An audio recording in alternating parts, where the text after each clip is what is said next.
Zatoka Pucka to zaciszna wersja polskiego morza. Nie oznacza to jednak, że mało tutaj atrakcji. Zarówno tych spod znaków wspaniałej przyrody, jak i niezrównanej przygody.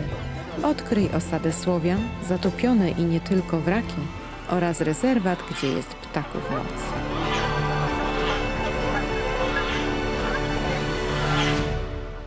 Za mną widać Cypel Rewski, a naprzeciwko na Półwyspie Helskim jest w tym miejscu Kuźnica. Obie te miejscowości łączy płycizna Mewiarewa czy też mielizna Rybitwia. Dzieli ona Zatokę Pucką na wewnętrzną, znacznie płytszą i cieplejszą, oraz zewnętrzną. Na tym odcinku od 2002 roku organizowany jest Marsz Śledzia. Ciekawe widowisko. Śmiałkowie, którzy w nim uczestniczą, przechodzą i przepływają fragment aż 12 kilometrów. Wymaga to niemałej odwagi.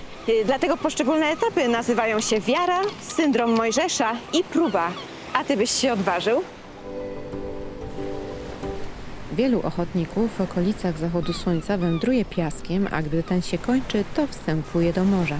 Choć z reguły maksymalna głębokość wynosi około metra, to wykonano tu sztuczne pogłębienie, by umożliwić sprawną żeglugę.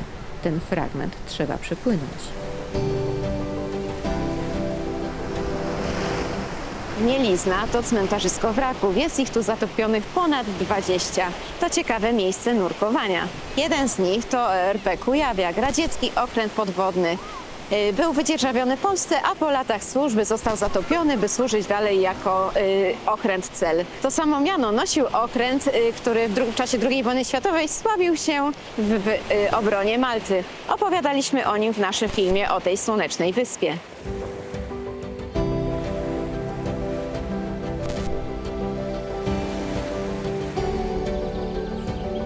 My nie nurkujemy, dlatego znaleźliśmy sobie wrak na powierzchni. Niestety próżno szukaliśmy bliższych informacji na jego temat. Zapomniana jednostka stojąca pośrodku pola. Poleca się na niecodzienne zdjęcia. A może ty wiesz więcej na ten temat? Podzielisz się?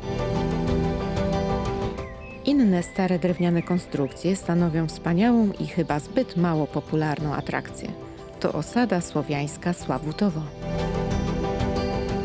Zrekonstruowane chaty przypominają nam o czasach bardzo odległych, przedchrześcijańskich jeszcze, przedpiastowskich, jakieś 1000 lat temu, a w poszczególnych chatach są mieszkańcy, którzy opowiadają właśnie niezwykle ciekawe historie, m.in. o zielarstwie, o militariach, czy o tym, co się wówczas zjadano. I tak na przykład dowiedziałam się, że mój kurdybanek, bluszczyk z ogródka świetnie działa na problemy z gardłem.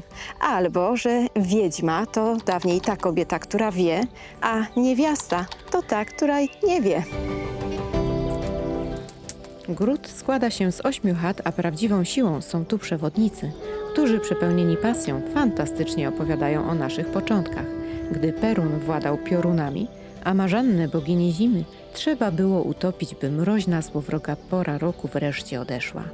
To wszystko pozostałości wierzeń Słowian sprzed 1000 lat. Jeżeli byśmy zebrali sobie taką współczesną wiedzę na temat słowiańskiej wiary, moglibyśmy ją porównać do puzli 1000 kawałków. Słowiańska wiara, gdzie 300 kawałków się zgubiło, kolejne 200 wymienił i wypluł nam pies, kolejne 100 wymieniło się z zupełnie innym zestawem. No i teraz ułóżmy z tego całość. Dowiecie się tutaj, że najważniejszym bóstwem był wówczas Dać Bóg, czyli życzliwy Bóg Słońca. Od niego najpewniej wzięło się powiedzenie Daj Boże. Niestety zachowało się bardzo mało informacji o przedchrześcijańskich wierzeniach na naszych ziemiach.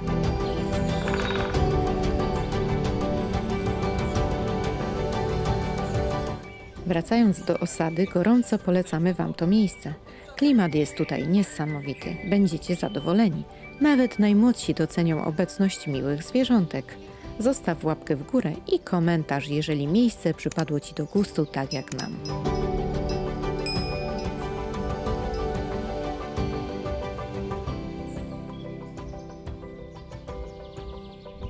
Pewno nie będzie dla Was zaskoczeniem, że nazwa zatoki wskazuje na najważniejsze miasto w okolicy, czyli Puck. Już w IX wieku istniał tu port Jednak średniowiecznych zabytków pozostało bardzo mało. Najstarszym jest przysadzisty kościół świętego Piotra i Pawła, jeden z najstarszych na Pomorzu, który został zbudowany na romańskiej świątyni z XIII stulecia.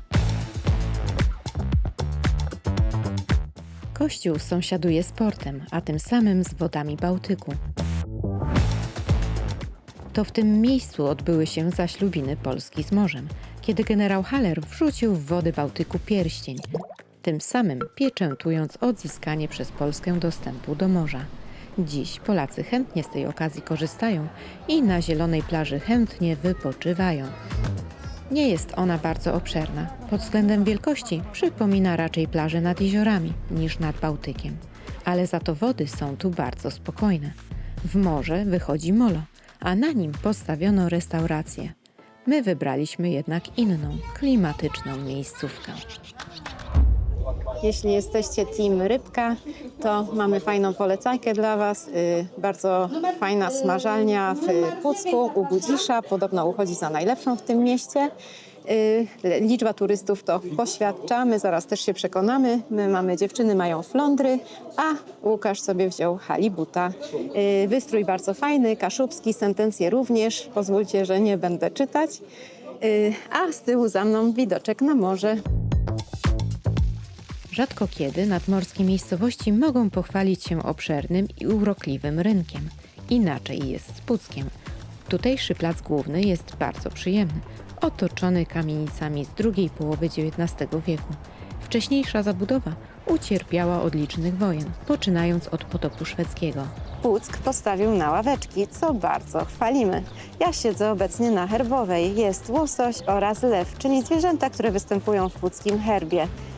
Dlaczego łosoś? No to jakby oczywiste, bo to osada rybacka. A skąd wziął się lew? Przez parę lat mieszkał tutaj szwedzki i norweski król, który został wygnany ze swojej ojczyzny. Być może właśnie to pamiątka tego wydarzenia. Albo po prostu dlatego, że nad Puckiem dominujący był Gdańsk pobliski. Nic dziwnego, że wszystkie ławeczki są związane z wodą. Jedna z nich to pomnik Mariusza Zaruskiego, czyli pioniera polskiego żeglarstwa. Inna przedstawia polskiego kapra w historycznym stroju. A kto to kaper? Można by go nazwać legalnym piratem. W tym pięknym obiekcie dzisiaj śpimy, to zamek Rzucewo, ale zamek tylko z nazwy, bo tak naprawdę budynek przybrał formę w XIX wieku, czyli jest to neogotycki pałac. Dawniej stał tutaj dwór, którego właścicielami byli król Jan III Sobieski oraz Jakub Wejher.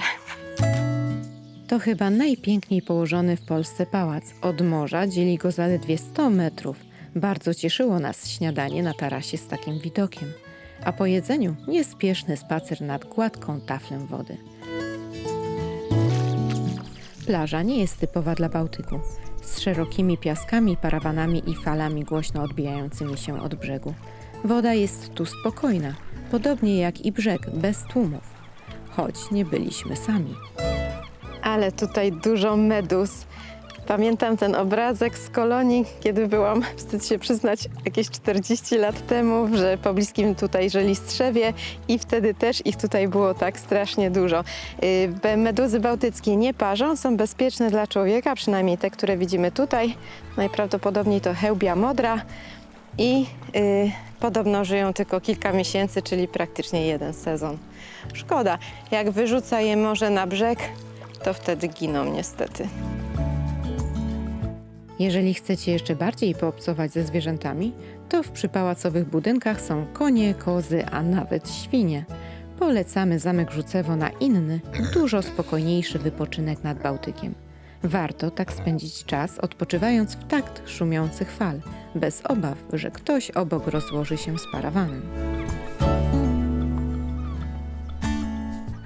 A jeśli już tu będziecie, to polecamy kilometrowy spacer do pobliskiego muzeum, przywołującego bardzo odległe czasy. Szacuje się, że w Bałtyku obecnie żyje 30 000 fog. Jeszcze 100 lat temu było ich 2 razy tyle. A wyobraźcie sobie, ile ich żyło 5000 lat temu. Wtedy istniała tutaj na tym terenie osada łowców fog. Jak sama nazwa wskazuje, zajmowali się tym zajęciem. Dzisiaj można tutaj pospacerować i zobaczyć elementy zrekonstruowane, jak piec czy chałupę słupową. Trzeba pamiętać, że mówimy o czasach, które są oznaczane jako epoka kamienia. Obiekty są porozrzucane po Rewskim Cyplu dokładnie w miejscach, gdzie ich pozostałości zostały odnalezione w czasie badań archeologicznych. Znaleziska były tak cenne, że wprowadzono termin kultura rzucewska, by oddać ich fenomen. Niewielka wystawa dostępna jest w pięknej chacie kaszubskiej. Ponad nią można wejść na platformę widokową.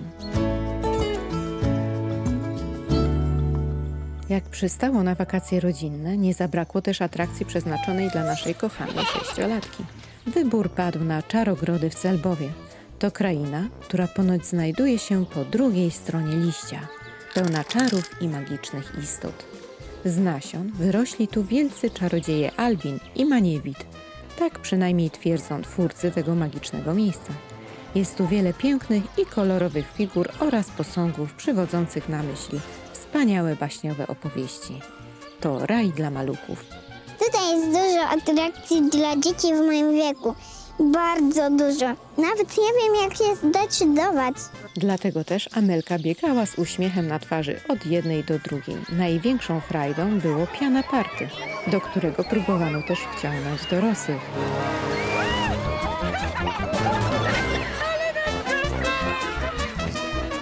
Nowością jest tu Morze Czkowo, czyli wodna część parku z ogromnymi dmuchanymi basenami ze zjeżdżalniami. Także nie zapomnijcie strojów kąpielowych. Możecie spędzić tu cały dzień na fajnej zabawie, bez limitu wieku.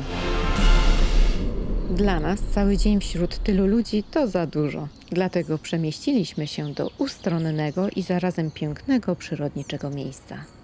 Rezerwat Beka powstał, by chronić słone łąki, czyli tak zwane słonawy. To specyficzne słone środowisko sprawia, że żyją tu wyjątkowe rośliny i zwierzęta. Na przykład bieliki, remizy czy sowy błotne. Wytyczono tutaj ponad 3-kilometrową pętlę. Idąc nią, można podziwiać tę unikalną florę i faunę. Ze zwierząt trafiły nam się wspaniałe koniki polskie, a w oddali słychać było odgłosy stada gęsi gęgawy.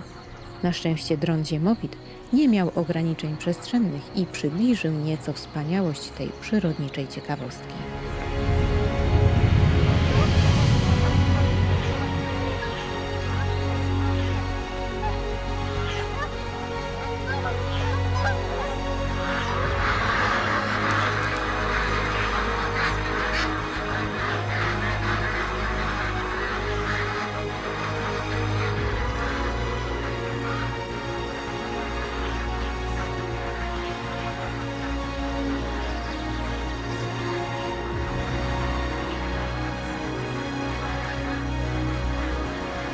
Te łąki bardziej spektakularnie wyglądają wiosną, kiedy woda przebija się właśnie przez nie i tworzy niezwykle malowniczy krajobraz. A podobne słonawy znajdziesz w Rewie i w okolicach Władysławowa. Zbierająca się na horyzoncie burza wygoniła nas ze ścieżki nieco przedwcześnie. No prawie zdążyliśmy przed deszczem. Biegać to ja nie lubię. Halo, halo Władku. Halo, halo Helu. Już niedługo pokażemy najwspanialszą mierzeję nad polskim morzem. Także subskrybuj kanał. Tymczasem pozdrawiam.